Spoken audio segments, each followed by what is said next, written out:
sekolah dengan berkemajuan prestasi yang terbaik. Untuk itu Bapak Ibu sekalian, terkait dengan yang berdasarkan hasil asesmen kemarin, raport sekolah kita kurang bagus pada tataran literasi dan numerasi. Ya, oleh karena itu kami atas nama pimpinan berharap kepada kita semua untuk meningkatkan yang namanya kelemahan pada bidang literasi dan numerasi ini, sehingga nanti pada gilirannya sekolah kita memiliki karakter yang dianggap menjadi karakter yang terbaik tersebut.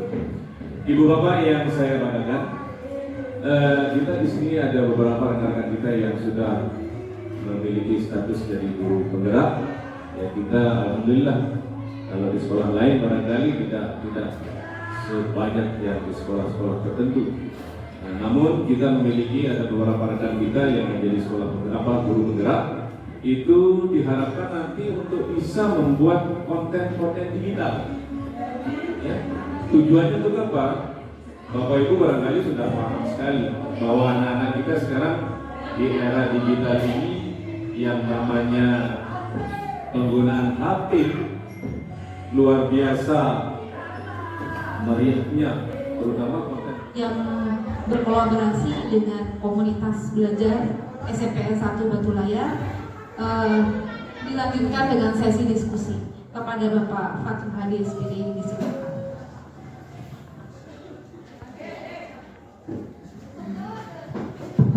Terima kasih. Mohon berdiri. Mohon Pak Kepala. Bismillahirrahmanirrahim. Assalamualaikum warahmatullahi wabarakatuh. Selamat pagi. Alhamdulillahirrahmanirrahim. Pagi ini kita bisa berkumpul. Sebelumnya tidak mohon maaf, mohon waktunya sebentar untuk menyampaikan beberapa hal terkait dengan proyek pembelajaran intrakurikuler, model pembelajaran SEM. Jadi ini SEM nama model pembelajarannya. Tapi sebelumnya, jadi Tian masih dalam program kegiatan PKG, PJOK atau peningkatan kompetensi guru mata pelajaran PJOK.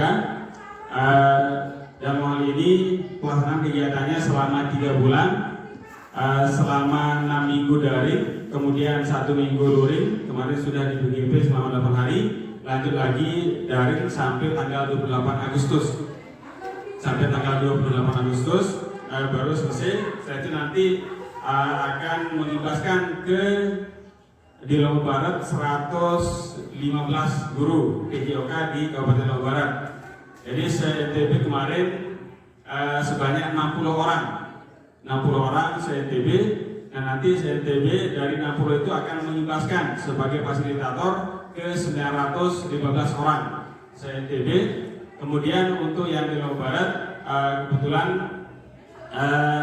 bertujuh. Jadi sasarannya nanti satu fasilitator itu akan ada 15 orang yang akan didampingi selama 3 bulan juga untuk peningkatan kompetensi guru pendidikan jasmani Kabupaten Lombok Barat tingkat SD sampai dengan SMA. Itu secara gambaran. Baik Bapak Ibu, jadi dalam kegiatan ini kami Tian sendiri akan menyampaikan bagaimana proyek pembelajaran intrakurikuler model pembelajaran SEM. Kita kolaborasi dengan komunitas belajar SPEN Sabah. Ini nama komunitas kita di SMPN 1 Batu Layar. Siapa anggotanya? Seluruh Bapak Ibu Dewan Guru yang ada di SMPN 1 Batu Layar. Kemudian yang di sini yang ambil tentang turnamen sepak bola mini SMPN 1 Batu Layar. Ya. Sebelumnya, lanjut. Apa itu pembelajaran SEM? Jadi SEM itu merupakan kebangkitan dari Sport Education Model yang merupakan salah satu model pembelajaran pendekatan secara holistik. Di sini menarik serta membangun siswa menjadi individu yang kreatif, sehat jasmani dan rohani. Bagaimana bentuk kegiatannya? Jadi ini sebenarnya sudah pernah dilakukan oleh anak-anak pada saat mengadakan turnamen futsal kemarin. Nah, cuman model-model pembelajaran kegiatan itu kita masukkan ke dalam pembelajaran. Jadi nanti penilaiannya lebih otentik, jadi lebih nyata. Jadi anak-anak bermain. Nah, apa saja yang dibutuhkan nanti di sana? Seperti anak-anak kita akan menjadi membentuk sebuah kepanitiaan. Jadi ada ketua panitia, ada yang jadi wasit, ada yang jadi penanggung jawab, ada yang bagian dokumentasi, kemudian ada yang menjadi komentator, ada yang jadi wasit juri dan lain sebagainya. Seperti layaknya merancang sebuah pertandingan. Ini menurut saya sangat penting sekali karena kita terus mengadakan kegiatan lomba-lomba. Ya. Ini kaitannya bisa kita kolaborasi dengan OSIS juga, kemudian dengan semua Bapak Ibu dan guru karena ini sebenarnya cukup besar cakupannya. Tapi kita integrasikan ke dalam mata pelajaran. Itu yang kita coba kalian terapkan. Coba lanjut. Ya, apa latar belakangnya? Di sini salah satu latar belakangnya pertama kita mendengarkan suara pilihan dan kepemilikan peserta didik. Suara itu artinya pendapat anak-anak. Pilihan itu apa yang akan lomba apa yang akan dilakukan. Kemudian kepemilikan dengan adanya anak-anak terlibat dalam kepanitiaan dan lain sebagainya, dia akan merasa bertanggung jawab dan ada kerjasamanya nanti. Kemudian mengajak siswa kelas ini sebenarnya dari kelas 7 sampai kelas 9 bisa, kemudian berpartisipasi aktif dalam merancang dan menjalankan permainan sepak bola mini. Kemudian memberikan kesempatan kepada peserta didik untuk memilih peran dan tim serta strategi pemain. Kemudian konteks programnya, program ini diterapkan di SMPN 1 di sini, SMPN 1 Batu Layar. Kemudian kita memiliki lapangan sepak bola ini yang komunitasnya sekolah yang mendukung berdasarkan pemetaan aset. Pemetaan aset, sekolah memiliki fasilitas yang cukup untuk permainan sepak bola mini seperti yang pernah kita laksanakan. Lanjut, Pak. Ini salah satu dokumen. Kemudian apa tujuan program? Tujuan dari program ini untuk mendukung pengembangan suara, pilihan dan kepemilikan siswa melalui sepak bola mini. Kemudian tujuannya meningkatkan keterlibatan siswa kelas 9. Ini sebenarnya bisa dari kelas 7 sampai kelas 9 ya. Untuk aktivitas fisik melalui sepak bola mini. Kemudian fasilitasi pembelajaran yang berpusat pada peserta didik, melibatkan seluruh komunitas. Yang ketiga, mengembangkan keterampilan motorik, kerjasama tim dan disiplin melalui sepak bola. Lanjut, capaian, langkah-langkah dan hasil yang diharapkan dalam kegiatan ini. Pertama, peningkatan keterlibatan siswa, ada beberapa langkahnya. Di sini ada 4. Kemudian capaiannya yang kedua, ada peningkatan keterampilan motorik. Keterampilan motorik, ada kerjasama tim. Jadi sudah ada langkah-langkahnya. Kemudian lanjut. Ya, struktur program dan mitra dalam komunitas belajar. Di sini nanti kita libatkan siswa dan komunitas belajar yang ada di sekolah. Skala programnya target siswa atau peserta didik kelas 7, 8, dan kelas 9. Pengaturan program, lokasinya di sekolah kita sendiri. Ini kita sesuaikan ya. Bisa kalau dalam pembelajaran kita bisa gunakan 4 kali pertemuan. 4 kali pertemuan selama 1 bulan. Jadi 1 minggu itu 1 kali. Kemudian mitranya. Ini guru PJOK. Kita bisa bekerja sama kelas 7, kelas 8, kelas 9. Kemudian ada pelatih sepak bola lokal yang keren yang ada di sekolah kita. Bahkan kembalikan sih. Ya, dan siswa. Ya. Jadi ini yang akan terlibat. Ya. Kemudian lanjut kapasitas kelas atau sekolah. Bagaimana kapasitas yang ada di sekolah kita? Ada lapangan, ada pemain, bola dan durasi pertandingan. lapangannya kita sudah ada berbentuk segi 4, bisa kita gunakan lapangan futsal kemarin. Pemain setiap tim terdiri dari 6 orang pemain termasuk 1 penjaga gawang. Kemudian untuk bola harus berbentuk bulat, sudah jelas. Dan durasi pertandingannya kita digunakan 10 menit setiap babak. Lanjut, ya. Kemungkinan tantangan, tentunya dalam beberapa kegiatan ada tantangannya. Pertama ada kurangnya minat awal dari siswa, keterbatasan waktu dan sumber daya, tantangan dalam menjaga kedisiplinan dan fair play. Kemudian solusinya apa? Yaitu dengan mengadakan sesi motivasi awal, mencari sponsor atau tambahan jika diperlukan dana, menyusun aturan yang jelas dan melibatkan penegakan aturan, rencana evaluasi dengan pengumpulan informasi, selanjutnya peserta didik, alat pengumpulan data, wawancara, kriteria evaluasi, antara lain ada tingkat partisipasi siswa, peningkatan keterampilan motorik, dan perkembangan karakter disiplin.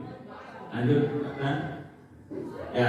Jadi kesimpulannya, program Sport Education Model atau SEM dalam sepak bola mini ini diharapkan dapat meningkatkan keterlibatan, keterampilan motorik, kerjasama tim, dan karakter siswa-siswi SMP 1 Batu Layar di kelas 7, 8, dan kelas 9. Kolaborasi antar sekolah, kemudian guru mata pelajaran PJOK, pelatih lokal seperti ada kita punya tim futsal, orang tua siswa, dan seluruh guru yang ada di komunitas. Dan keberhasilan program ini ditunjang oleh hal-hal yang sudah saya sebutkan tadi. Oke?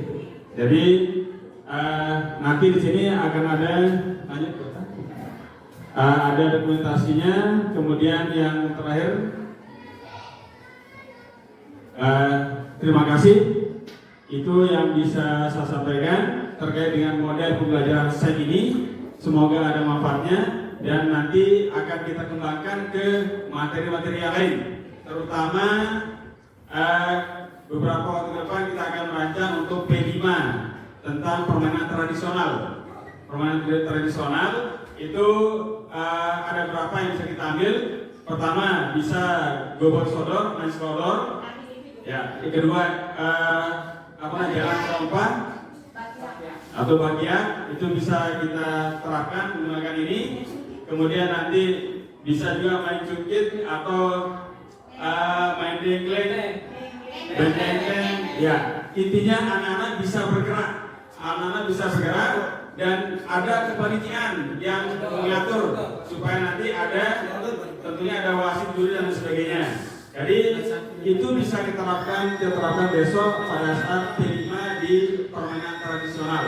Jadi insya Allah sudah ada rancangannya. Kita akan mulai untuk permainan tradisional itu sebenarnya udah di awal Agustus ini ya. Ada waktunya 4 kali pertemuan. Itu pertama ada pengenalan, kemudian ada latihan, kemudian model sistem pertandingannya. Itu bisa kita terapkan nanti di kelas 8, terutama yang megang P5 di kelas 8. Dan hari ini kita akan coba lakukan bersama dengan komunitas belajar kita, komunitas Pen Sabah. Terima kasih. Assalamualaikum warahmatullahi wabarakatuh.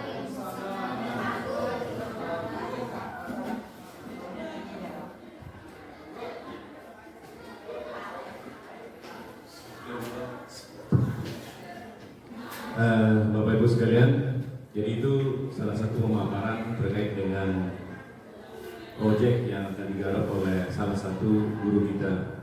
Saya berharap secara keseluruhan kita semua yang menjadi keluarga besar SMP 1 Batu Layar ini punya proyek-proyek tersendiri di mata pelajaran kita masing-masing.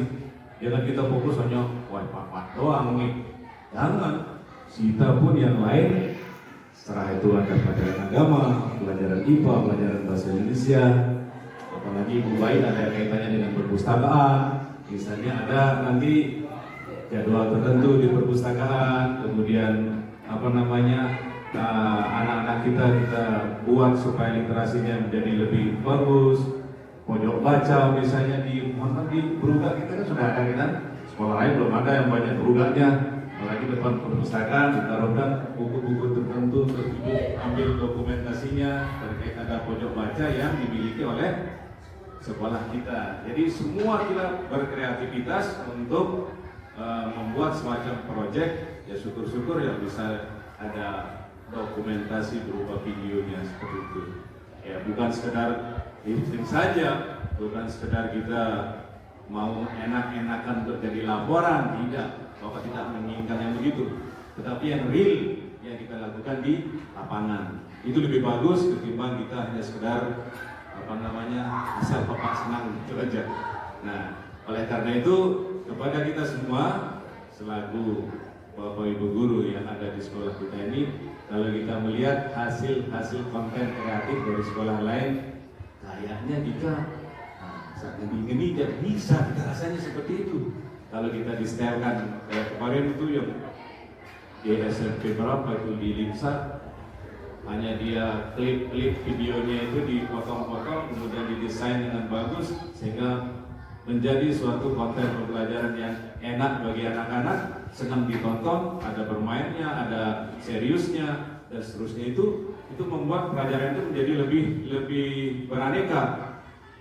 Asal jangan kita begini aja, halaman bangkabul di sekolah, di dalam kelas, dan IPA, waktu perbedaan PR. Nah, jangan seperti itu. Kalau kontennya seperti itu, nanti kita sudah bisa dibaca oleh anak-anak kita. Supaya kita bisa ditebak apa yang kita tayangkan, apa yang kita mau sampaikan kepada anak-anak kita di saat pembelajaran yang kita lakukan. Itu lebih menarik lagi. Jadi anak-anak kita pada gilirannya nanti begini. Sekat tamu Bapak segini. Nah, kalau sudah berharap seperti itu tandanya bahwa kita memiliki pembelajaran yang menarik bagi mereka.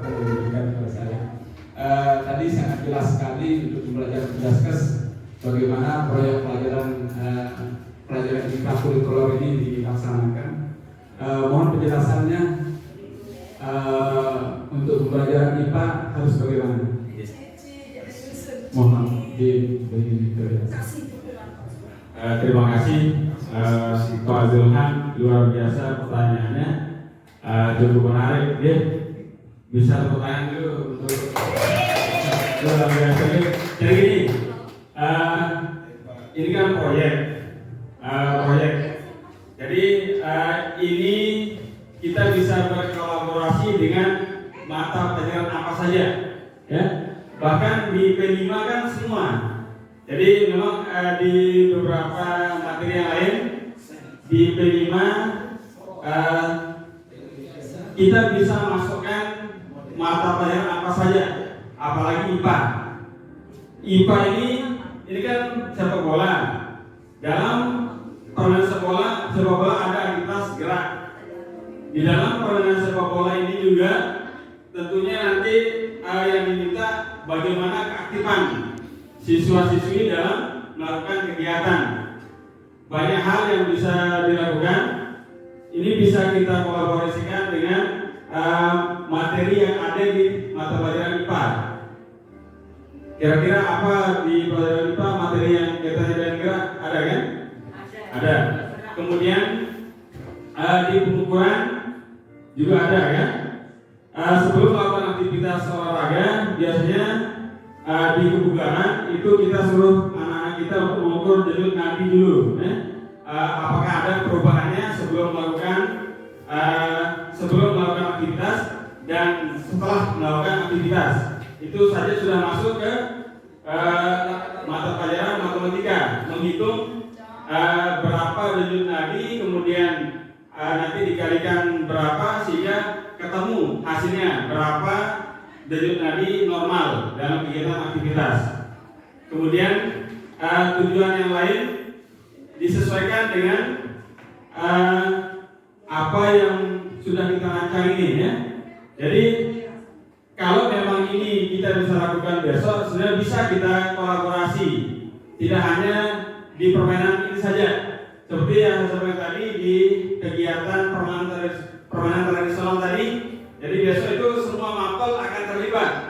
Jadi ada yang di pembuatan laporan itu masuk bahasa Indonesia, kemudian membuat bagan, kemudian menghitung berapa tim yang terlibat di dokumentasi, kemudian ada di komentator, kemudian ada lagi yang menyusun jadwal.